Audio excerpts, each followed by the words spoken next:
Thanks for joining us for the September edition of the Lee Schools TV podcast. I'm Rob Spicker, Assistant Director in the Communications Department and your host for our conversation. Today we're going to meet the 4 new Regional Associate Superintendents working here at the School District of Lee County. It's all part of a new administrative structure that is set up to help better support our schools and our students. So we're going to start with our East Region, and we'll meet Angela Nader first. Good morning, and thanks for joining us. Good morning. Thanks, Rob. So tell me a little bit first just about your background in the school district, your educational journey, and how you became to this position of Regional Associate Superintendent. Sure. So I was born and raised in Fort Myers. So I did attend elementary, middle, and high school in Lee County Schools, starting off at Orangewood Elementary, then to Fort Myers Middle, and then a third-generation graduate of Fort Myers High School, so go Greenies. I believe I was appointed to be the regional superintendent just because of my knowledge and experience in the district and, really in the East region. This school year starts my 22nd year as an administrator. My administrative career started as a K-8 assistant principal in the West Zone. Then I had the amazing opportunity to open Treeline Elementary as an assistant principal. They're moving on to the principal at G. Weaver Hips Elementary in Lehigh, Orangewood Elementary, and then finally as a turnaround principal at Edgewood Academy. Then prior to becoming the regional superintendent, I was the director of early childhood services. For me, I love a good challenge. Majority again has been, in the East region. The students and the families out there, they really have my heart. And I'm passionate about providing just equitable resources and learning experience for all families. Just to give us that context, the East region, some of the schools that are under your supervision include which ones? So there's 17 altogether. So we go Harns Marsh Elementary, all the way over to East Lee County and Mirror Lakes, and then Varsity Lakes, Lehigh Senior High School there. So why do we have this new system, this new administrative structure? What's the reason maybe for adopting this and changing from what we had before? So our district continues to grow. We're at over 100,000 students, right now, and it's only September, so we expect that number to get a little bit bigger. And really, it's not a one-size-fits-all approach in our district. The different regions have, such unique needs that with this new structure, we're able to align our resources effectively based on the unique needs of our region. And what is your role, and how do you see your role as a regional superintendent? Because it is a new position. It is. It's been very exciting, I'll say that. And my role really is just to facilitate, the resources and the needs, to our individual regions. I'll give you an example of how those can be unique. Our professional learning department right now has created focus groups for each region. So we're going into those schools, talking with the principals, we've surveyed teachers, and so we're creating different professional learning programs, if you will, based on the response from the area. So we're a few weeks into the school year. You've been a principal. You're talking to principals every day. How does it feel like to you and to them that it's working? So I would say that the feedback that we're getting from principals is it's working great. They really appreciate having a dedicated team to their area that they can go to, whether that be, student services, safety, transportation. They're feeling that support. The increased communication, it's very timely and responsive, which is definitely a nice change. Well, I'm glad it's working out then. We thank you for joining us and appreciate you sitting down to talk with us about these new positions. All right. Thanks, Rob.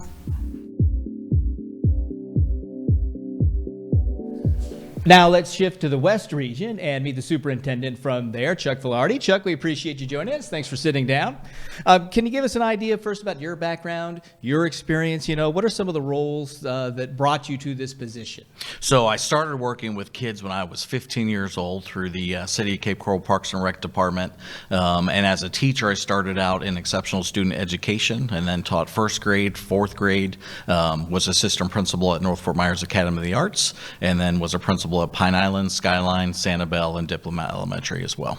And you're a product of the school system, too. I am very proud of that. Yeah, so you've grown up here and now through the system in your professional I career. have. So let's talk about some of the schools just in your area to give us an idea of what region you're supervising. So Pelican Elementary, Gulf Middle, Mariner High, Cape Coral High, but it's mostly Cape Coral schools in Pine Island. The reason I mention those names, those are schools I attended as a student. So So you're very familiar Very with your familiar, region. yep. Because the idea is each one could be a little bit different. They are. All right. I want to find out, maybe ask this question for you in two ways. First for our families and then for the staff members. How are they going to, if they're going to notice, a difference in this new structure? And if so, how would they notice that? And start with how maybe the families might see a difference in the structure.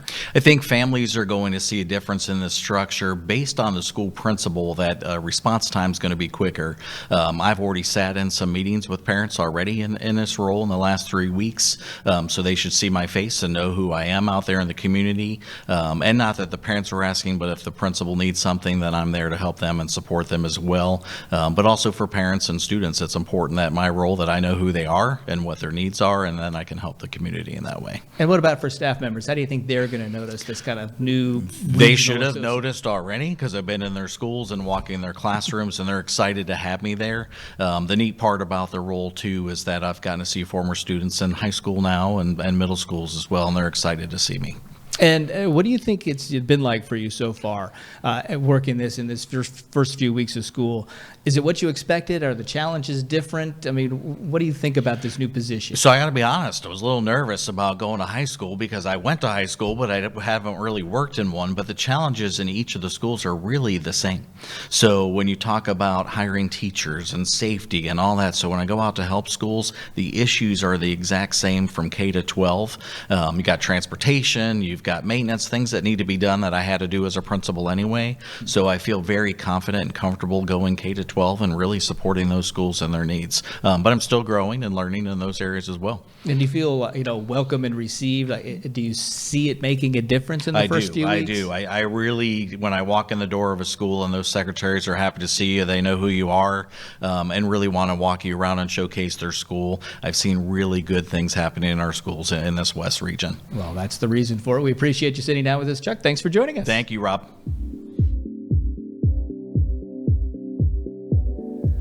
And now from our North region, we welcome Sharice Trent to our podcast. We thank you for joining us, Sharice. Appreciate you sitting down. What's been your educational journey through the school district to lead you to a Regional Associate Superintendent position? Well, in college, I decided to pursue a degree in education and came back to Lee County, where I was born and raised, and had the opportunity to start my career as a teacher at Estero High School and then at Fort Myers High School, which was my alma mater, so that was very special. And then took my first administrative position in our district offices, overseeing beginning teacher and certification programs in the fine and performing arts. And had the opportunity then to become an assistant principal for curriculum at Dunbar High School, principal at Dunbar Middle, principal at Edison Park Elementary, and principal at Tice Elementary. And now I have this amazing opportunity. So lots of leadership roles, and you too are a product of the school system. Yes, I am. So you grow up in it, and now you work in it. Yes. What schools, just for some context, are kind of in the zone that you're supervising? Well, the North region is maybe a little bit different because I have schools from all three of our zones. How we did things previously. So I have from the west, originally the West Zone, Tropic Isles, North Fort Myers High School, North Fort Myers Academy for the Arts, that little stretch there. And in the south, I have Edison Park, Allen Park, Fort Myers High, Dunbar High, Franklin Park, and then in the East Zone, I have James Stevens, and then Edgewood all the way down Palm Beach, all the schools down Palm Beach Boulevard, all the way to Alva. All right. So in this new structure, describe for me the team that works with you and how that helps to support the schools. Well, we are fortunate to have people from many of the divisions here at the district office. So we have representatives from student services, professional development, transportation, maintenance, HR, and those team members work together to support our schools. How do you utilize that team? How do you bring them together, and how is that different than before? Kind of a two-part question. Okay, so we use the team to effectively support and guide our schools in our region.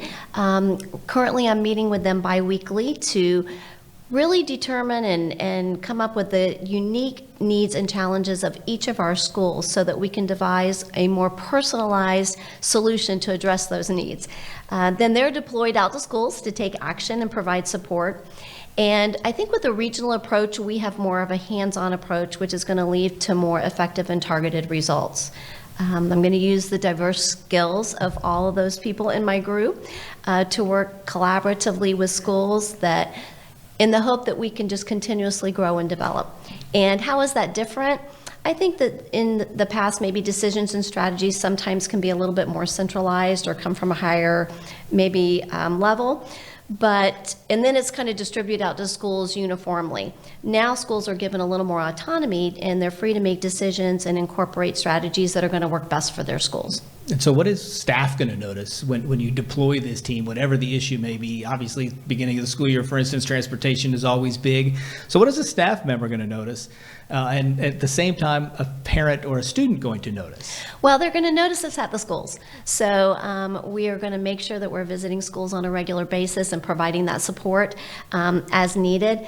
And we're going to be seeking feedback and suggestions from all of our stakeholders because we want to make sure that the work that we're doing, that they know it aligns with our district and school goals. So overall, I would say transparency, communication, and involvement are key to ensuring that our staff and students and parents recognize the advantage of this new structure and the positive impact that can have on our school community. Well, we're looking forward to see it take place through the year. Thanks for joining us, Sharice. We appreciate it. Thank you. And now to our South region, please welcome Cheryl Neely to our podcast. Thanks for joining us. Tell us about yourself. How did you end up as a Regional Associate Superintendent here at the school district?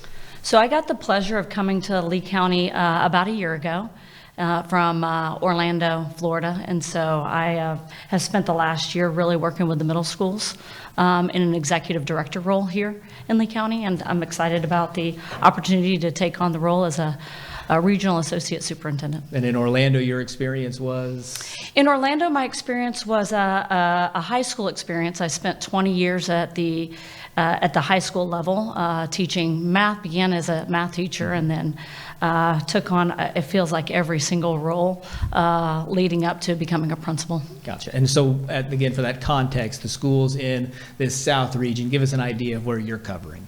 So the schools in the South region go as far south as the Bonita Springs area, up and through Estero, and then kind of across the center part of the district, going from the eastern part of Colonial, near Colonial Elementary, all the way over to Cypress Lake.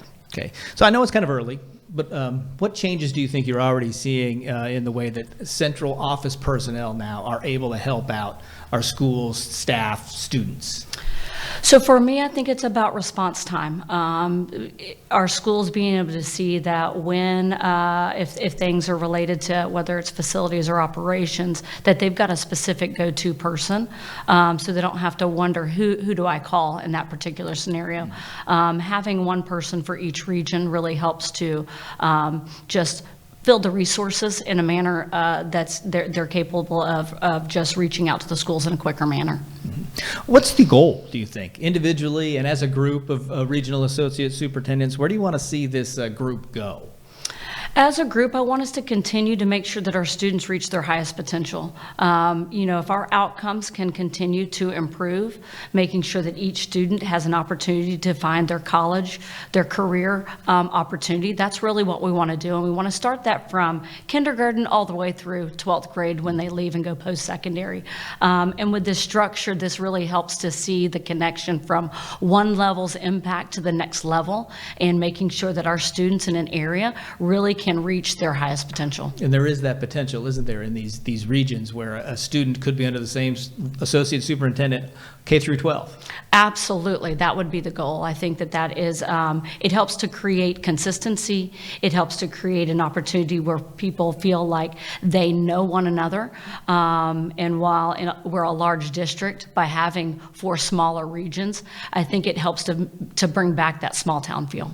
You mentioned at the beginning how last year you were supervising the middle schools, and so now you've got all the levels. So how do you think that really, plays out and makes a difference and might actually help more than the previous structure?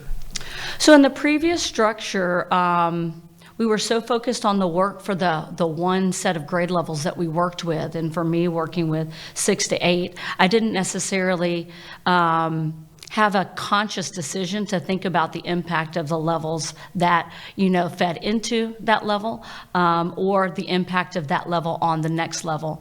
And so really starting to make the connection to having the principals all meet together, almost like a consortium, where they can talk about the things that they're seeing from year to year, so that as kids transition from 5th grade being in elementary school to 6th grade being in a middle school, what are the barriers that those students might see, and what is the impact to where we can begin to think about what are the things we can do to minimize that transition, to make them feel comfortable as they move from one level to the next level. We'll be watching how it works. Thanks for joining us, Cheryl. Thank We you. appreciate it. And thank you, everybody, for watching and listening in today. We'll be back next month with another edition of Lee Schools TV Podcasts.